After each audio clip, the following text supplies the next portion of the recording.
But जैसे आप लोगों को पता होगा कि मैं यहाँ पर पिछले 2 साल से हूँ, सो वैसे सेम चीज़ आप लोग कैसे कर सकते हो। हे गाइस, व्हाट्स अप, कैसे आप लोग and welcome back to the channel. आज इस वीडियो में मैं आपके साथ शेयर करने वाला हूँ कि फिलीपींस में आप लोग आने के बाद ज़्यादा टाइम तक कैसे रुक सकते हो। क्योंकि क्या है ना कि बहुत सारे लोग मुझे ये क्वेश्चन पूछते हैं कि यहाँ पर आने के बाद मुझे ज़्यादा रुकना है, फॉर एग्ज़ाम्पल 1 साल, 2 साल, 5 साल या 10 साल। सो वो चीज़ मैं कैसे कर सकता हूँ, क्योंकि फिलीपींस का जो वीज़ा है उसके बेस पर आप लोग मैक्सिमम यहाँ पर 6 महीना रुक सकते हो।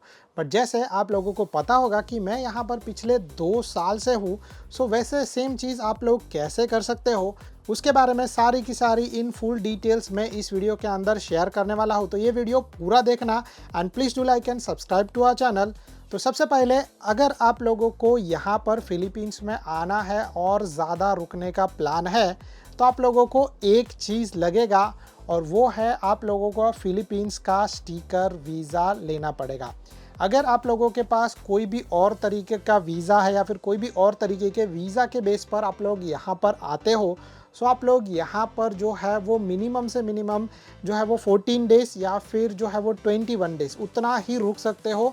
उससे ज़्यादा आप लोग नहीं रुक पाओगे। सो अगर आप लोगों को मेरे जैसे यहाँ पर ज़्यादा टाइम रुकना है, सो डेफिनेटली आप लोगों को लगेगा फिलीपींस का स्टिकर टूरिस्ट वीज़ा। अगर आप लोगों को फिलीपींस का स्टिकर वीज़ा चाहिए और उसके रिगार्डिंग कोई भी तरीके का मेरा हेल्प चाहिए, सो आप लोग मुझे मेरे इंस्टाग्राम या फिर मुझे मेरे फेसबुक पेज पर मैसेज कर सकते हो और वहाँ से हम लोग अपना कन्वर्सेशन स्टार्ट करेंगे। बट मैं आप लोगों से एक छोटा सा रिक्वेस्ट करूँगा कि please wait for my reply and जो है वो किसी भी तरीके का रश करने का ज़रूरत नहीं है। मैं हर टाइम पर जो है वो 2 घंटे के बीच में ऑनलाइन आता हूँ और जितने भी मैसेज आए रहते हैं उनको रिप्लाई करता हूँ। So please wait for my reply and हम लोग अभी बात करते हैं कि आप लोग ये लॉन्ग स्टे कैसे कर सकते हो। तो लॉन्ग स्टे करने के लिए जैसे मैंने आप लोगों को बोला कि आप लोगों को लगेगा पहला तो फिलीपींस का स्टिकर टूरिस्ट वीज़ा। अब ये वीज़ा जो है उसकी वैलिडिटी चाहे कुछ भी हो, 7 दिन की वैलिडिटी हो या फिर 14 डेज़ की वैलिडिटी हो या फिर 30 डेज़ की वैलिडिटी हो या फिर 59 डेज़ की वैलिडिटी हो, आप लोग यहाँ पर आने के बाद आराम से उनको एक्सटेंड करने के बाद ज़्यादा टाइम रुक सकते हो। तो पहला तो लगेगा आप लोगों का फिलीपींस का स्टिकर टूरिस्ट वीज़ा। बट क्या है ना कि ये जो स्टिकर वीज़ा है उसके बेस पर आप लोग यहाँ पर आने के बाद मैक्सिमम से मैक्सिमम 6 महीना ही रुक सकते हो एज अ टूरिस्ट। तो फिर ये क्वेश्चन आता है कि मैं यहाँ पर इतना टाइम कैसे रुका हुआ हूँ। उसका एक सिंपल आंसर है, मैं आप लोगों को बताऊँ तो मैं यहाँ पर आने के बाद एज अ टूरिस्ट नहीं रहा हूँ। मैं यहाँ पर आने के बाद मैंने अपने वीज़ा को कन्वर्ट कर दिया है और ये चीज़ करने के लिए डेफिनेटली आप लोग जो है वो गर्लफ्रेंड एंड बॉयफ्रेंड के बेस पर ज़्यादा नहीं रुक सकते। तो अगर आप लोगों को यहाँ पर आने के बाद ज़्यादा रुकना है, अगर आप लोगों को यहाँ पर आने के बाद अपना बिजनेस स्टार्ट करना है, अगर यहाँ पर आने के बाद आप लोगों को जो भी दूसरा कुछ करना है, सो उसके लिए आप लोगों को पहला चीज़ लगेगा एंड वो है यहाँ पर आपकी जो भी गर्लफ्रेंड है उससे आप लोगों को शादी करना पड़ेगा। उसके अलावा जो है वो अगर आप लोग सिर्फ नॉर्मल रुकने का कोशिश करोगे तो 6 महीने के बाद आप लोगों को एक्सटेंशन नहीं मिलेगा। ब्यूरो ऑफ इमिग्रेशन जो है वो बहुत हद तक प्रॉब्लम क्रिएट करता है। चाहे अगर आप लोगों को एक्सटेंशन मिल भी जाए तभी भी जो है वो प्रॉब्लम ये आता है कि जब आप एग्जिट करने जाओगे तो वहाँ पर आप लोगों को तगड़ा फाइन लग सकता है और ऐसा कंफर्म किया है अपने कुछ सब्सक्राइबर्स ने। सो मेक श्योर कि अगर आप लोग यहाँ पर आओगे एज अ गर्लफ्रेंड बॉयफ्रेंड तो आप लोगों को यहाँ पर आने के बाद अगर ज़्यादा रुकने का प्लान है तो सबसे पहला चीज़ आप लोगों को करना है कि आपकी जो भी गर्लफ्रेंड है उससे शादी करना है। उससे शादी करने के बाद आप लोगों को अपना PSA मैरिज सर्टिफिकेट लेना है। अगर आप लोगों को फिलीपींस में आने के बाद शादी करने के रिगार्डिंग कुछ भी तरीके का मेरा हेल्प चाहिए तो आप लोग मुझे जो है वो नीचे कमेंट कर देना या फिर मुझे मेरे इंस्टाग्राम या फेसबुक पर मैसेज कर देना। वहाँ पर मैं आप लोगों को अपना पूरा हेल्प करने का कोशिश करूँगा। बट ये जो चीज़ है वो आप लोगों को एज सून एज पॉसिबल करना पड़ेगा, क्योंकि शादी के लिए जो भी डॉक्यूमेंट्स आप इंडिया से लेकर आओगे उसकी वैलिडिटी होती है और वो वैलिडिटी होती है ओनली 6 मंथ की।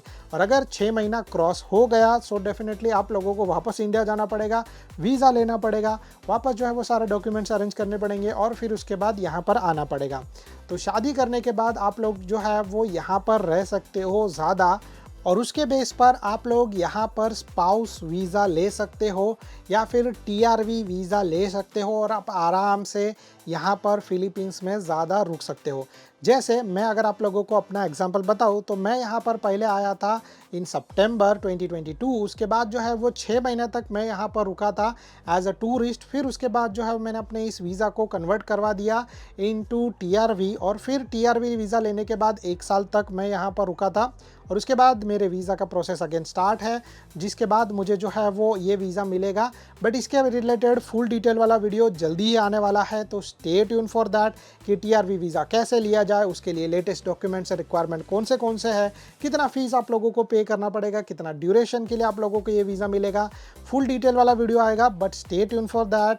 बट अभी जो है हम लोग बात कर रहे हैं कि आप लोगों को अगर यहाँ पर ज़्यादा रुकना है, लॉन्ग टाइम तक रुकना है, चाहे आप लोग पकड़ लो 1 साल, 2 साल, 5 साल, 10 साल, 15 साल, जितना भी टाइम आप लोगों को यहाँ पर रुकना है, सो वो चीज़ करने के लिए आप लोगों को डेफिनेटली अपनी गर्लफ्रेंड से शादी करना पड़ेगा और उसके बाद आप लोग ये स्पाउस वीज़ा लेने के बाद यहाँ पर ज़्यादा टाइम रुक सकते हो। ये जो वे है वो बहुत ही ईजी है। बट एक और चीज़ मैं आप लोगों को बता दूं कि ये सारा चीज़ करने के लिए आप लोगों को बहुत सारा टाइम लगेगा, बहुत सारा पैसा भी लगेगा और उसके अलावा बहुत सारे डॉक्यूमेंट्स भी लगेंगे। तो सिंपल चीज़ ये है कि आप ये सारा चीज़ इतना इजीली नहीं कर सकते हो।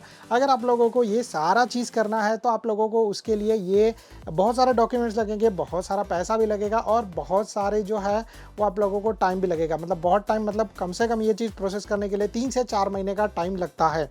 सो आप लोग इस चीज़ को प्रिपेयर करके रखना और आप लोगों के पास पैसे अच्छे होने चाहिए, तभी आप लोग यहाँ पर आने के बाद ज़्यादा रुक सकते हो। अगर आप लोग ये सोचते रहोगे कि मेरे पास कुछ सेविंग है लाइक 1 लाख या 1,50,000 या फिर 2 लाख, तो और फिर मैं यहाँ पर आने के बाद ज़्यादा टाइम रुकूंगा, तो मैं आप लोगों को एक चीज़ बता दूँ कि ये सारा का सारा जो आपका पैसा है वो सिर्फ शादी करने तक रहेगा। उसके बाद कुछ पैसा आपके पास शायद से बच सकता है, बट वो आपके जो है वो डेली चीज़ के लिए चला जाएगा। सो अगर आप लोग उसके बाद टीआरवी या ऐसा कुछ अप्लाई करने का प्लान करते रहोगे तो डेफिनेटली नहीं होगा, क्योंकि फिलीपींस इज़ रियली कॉस्टली। और मैं आप लोगों को बताऊंगा कि अगर आप लोगों को यहाँ पर आकर ज़्यादा टाइम रुकना है तो कम से कम जो है वो अपने बैंक के अंदर 4 से 5 लाख रुपया लेकर आना, जिसके वजह से जो जब आप यहाँ पर आओगे सो डेफिनेटली आपके पास जो है वो कुछ ऑप्शंस रहेगा। आप लोग छोटा मोटा बिजनेस स्टार्ट कर सकते हो, साथ में जो है वो अपना मैरिज कर सकते हो, फिर टीआरवी के लिए भी जा सकते हो। तो आप लोगों के पास कुछ इनकम सोर्स भी बनते रहेगा और साथ में जो है वो आप लोगों के पास अच्छा बैलेंस भी रहेगा, जो आप लोगों को हमेशा हेल्प भी करेगा। अब इसके अलावा दूसरा तरीका भी है, मतलब ऐसा नहीं है कि सिर्फ आप लोगों को शादी ही करना है, उसके अलावा जो है वो दूसरा तरीका भी है। बट उसके लिए भी सेम प्रोसेस है, आप लोगों को जो है वो फिलीपींस का स्टिकर वीज़ा लेना पड़ेगा। उसके अलावा ये तरीका जो है वो दूसरा कुछ भी तरीका काम नहीं करेगा। सो आप लोगों को जो है वो फिलीपींस का स्टिकर वीज़ा लेना है अपने साथ और यहाँ पर आना है। उसके बाद जो है वो आप लोग इस वीज़ा को कन्वर्ट कर सकते हो इनटू द वर्किंग वीज़ा। तो वर्किंग वीज़ा के लिए डेफिनेटली उसका एक अलग से प्रोसीजर है, आप लोगों को जो है वो किसी कंपनी को ज्वाइन करना पड़ेगा। वो कंपनी जो है वो आप लोगों को वर्क वीज़ा प्रोवाइड करेंगी और उसके बेस पे आप लोग यहाँ पर आराम से 3 साल तक रुक सकते हो। 3 साल के बाद ये वर्क वीज़ा जो है वो एक्सपायर हो जाएगा, बट वो आपकी कंपनी है जो ईजिली रिन्यू करती रहेंगी। और हाँ, इसके लिए एक छोटा सा चीज़ ये है कि इसमें मैं आप लोगों का कोई भी तरीके का हेल्प नहीं कर सकता, क्योंकि वर्क वीज़ा जो है वो कम्प्लीटली अलग तरीके से प्रोसेस होता है और उसके लिए जो है वो बहुत ज़्यादा हद तक पैसा भी खर्च होता है। तो ज़्यादा करके ये जो प्रोसेस अगर कंपनी करेगी तो बहुत ही अच्छा है, क्योंकि अगर आप लोग पर्सनली करने के लिए जाओगे तो आप लोगों के पास जो 5 लाख रुपया रहेगा वो भी कम पड़ेगा। तो इसीलिए जो है वो मैं आप लोगों को बोलूँगा कि अगर आप लोग यहाँ पर आने के बाद ज़्यादा टाइम रुकने का प्लान कर रहे हो, सो आप लोगों को जो है वो फिलीपींस का वर्क वीज़ा लेना पड़ेगा, या फिर यहाँ पर टूरिस्ट वीज़ा ले लो, यहाँ पर आओ, उसको जो है वो कन्वर्ट करवा दो इनटू द वर्किंग वीज़ा और फिर आप लोग यहाँ पर आराम से रुक सकते हो 3 साल। उसके बाद फिर से आप लोगों को उसको रिन्यू करवाना पड़ेगा।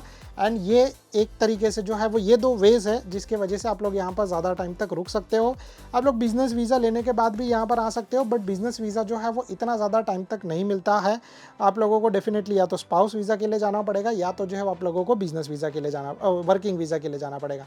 एंड वर्किंग वीज़ा की फ़ीस जो है वो बहुत ही है। अब तक पिछले साल तक की जो फ़ीस थी वो थी अराउंड 2 lakhs to 2,50,000 पैसों सिर्फ वो वर्क वीज़ा लेने के लिए। और अगर आप लोग सोचते रहोगे कि अगर ये साल को, तो ये साल को और भी ज़्यादा बढ़ गया है, सब चीज़ों का प्राइस बढ़ गया है, डेफिनेटली उसका प्राइस भी बढ़ा है। So I think so that's it from my side. अगर आप लोगों को ये वीडियो पसंद आया रहेगा तो please do like and subscribe to our channel. अगर आप लोगों को किसी भी तरीके का डाउट रहेगा तो आप लोग नीचे कमेंट कर सकते हो। Thank you so much guys for watching, bye bye and good luck.